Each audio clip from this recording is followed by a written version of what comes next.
Alright, day 2 with the PSA AK-105. Ran the first 230 rounds beautifully, so we made some upgrades. Still waiting on the Form 1 to clear, so it is still a pistol. But in the meantime, we did add, we decided to stick with the Zenitco DTK2 muzzle brake. We got the B30U lower handguard from Zenitco and the B31N upper handguard. Do have the B33 rail and a Tango down grip. I decided not to bother changing the trigger because I actually really liked it. I've got a PT1 stock that'll be going on there once the SBR forms are clear, and a Zenitco vertical grip as well. For now, it's just the Magpul hand stop. We don't have a ton of time today, unfortunately, so I've got about 120 rounds of Wolf Performance 545 60 grain. The big thing we're going to be testing today is I finally got the Dead Air Wolverine back after about a year waiting for the Form 4 to clear. So we're going to do some tests today. We're going to see how it runs.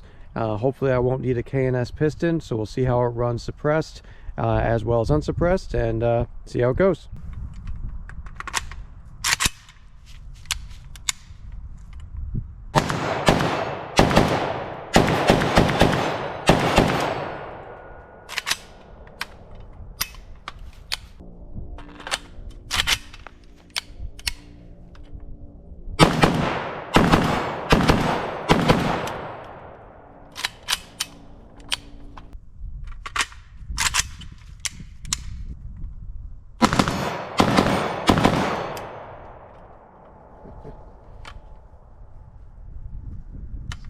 Still doing that.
All right, now we've got the Dead Air Wolverine on there. It's still running great unsuppressed with all the Zenitco upgrades, including the, I think it's the RP5, the charging handle cap.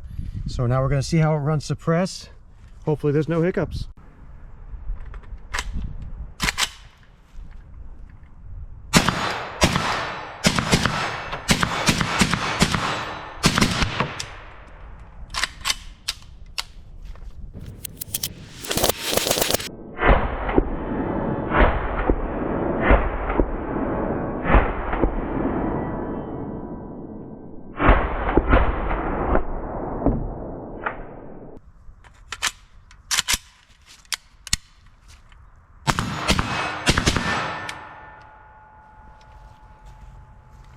Okay, got a failure to eject.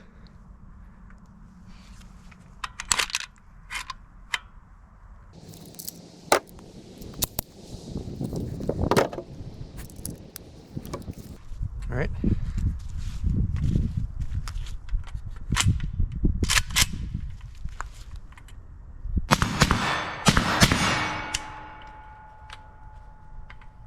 Still getting floppy there.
guys, another 120 rounds down. I did manage to get through all 6 boxes that I brought today, and I did about half unsuppressed and half suppressed.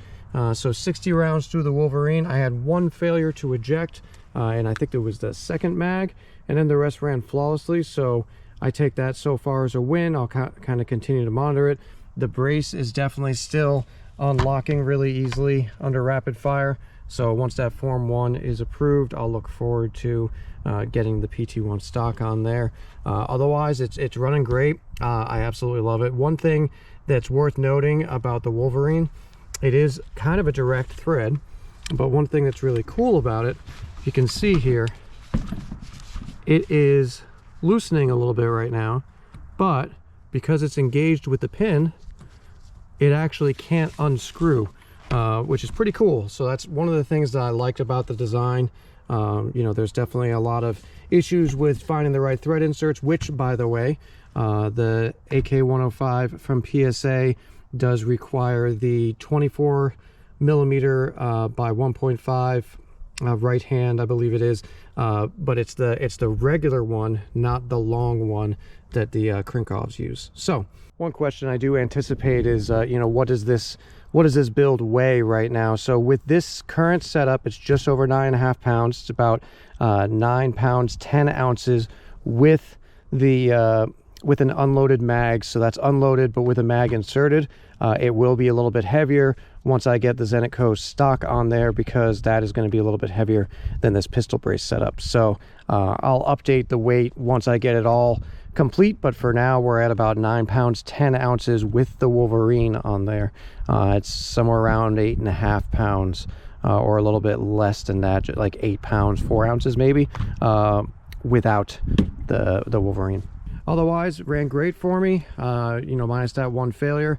And I'll definitely continue to monitor it. Probably the next time I post a video, it's going to be an SBR. So look forward to that soon. Thanks a lot for stopping by.